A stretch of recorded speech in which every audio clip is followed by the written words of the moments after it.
Yeah, Mr. Telephone Man, and the new telephone is the old smartphone. They never talk about the actual phone working as a telephone anymore. You're watching Breakfast Television on this Wednesday morning at 12 minutes after 8. It was a big day for Apple yesterday. They had their launch party down in California at Apple Park, and that celebration was partaken by, if that is indeed a word, by our very own Mike Yawney. He was not only in attendance, he was offered a Canadian exclusive look at some of the products. Let's check in with Mike now.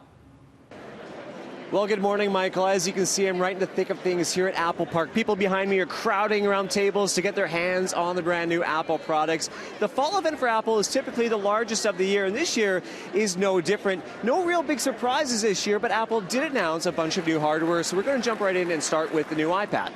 Apple has introduced a 7th generation of the iPad. Of course, the specs are bumped up, a faster processor. The screen also slightly larger. It went from a 9.7-inch screen to a 10.2-inch screen.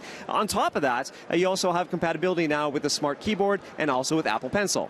Turning to Apple Watch now, Apple Watch Series 5. We have two new finishes. We have ceramic and we have titanium. But probably the neatest feature on this is now that the screen, the display, is always on. Typically with Apple Watch, once you lower your wrist, the screen turns off to save battery power, but now the screen remains on all the time, and Apple claims that it's going to have the same battery life as the previous models.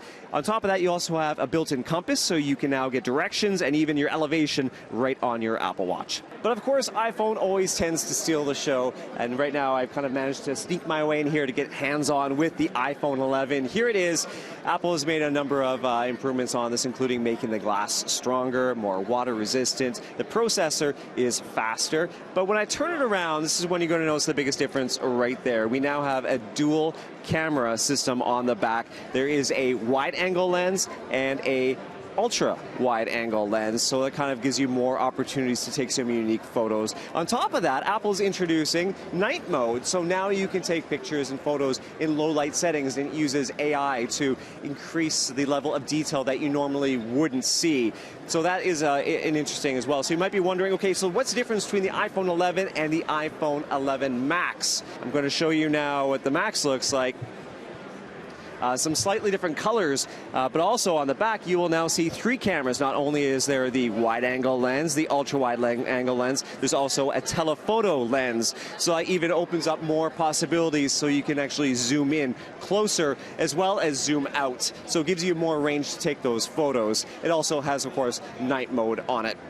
But what was really intriguing was Apple on stage showed off an app called Filmic, and it was able to actually record simultaneously from all 4 cameras on the iPhone 11 Pro. So that kind of really makes you wonder where you can kind of take this technology and use it to be creative. The iPhone 11 and the iPhone 11 Pro Max and the Pro will all be available in Canada starting September 13th for pre-orders, and available through Rogers and other major carriers on September the 20th.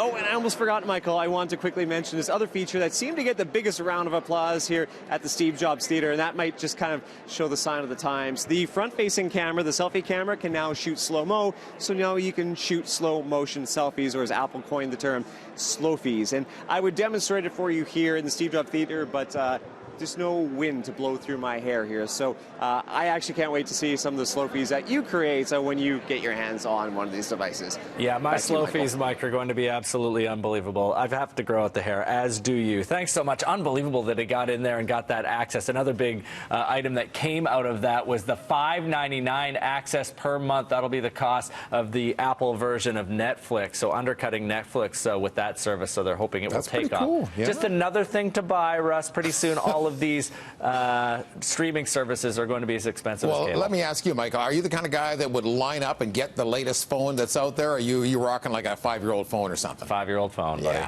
Yeah. You? Yeah, BlackBerry Flip. Yeah, I go way back, yeah. With the little trackball there. Yeah. Yeah, it still works. No, I'm not a new phone guy, but I do like my technology, and I love those Mike Yawney segments, too. They're incredible. Yeah, my favorite part of the show, but my second favorite part is the weather. No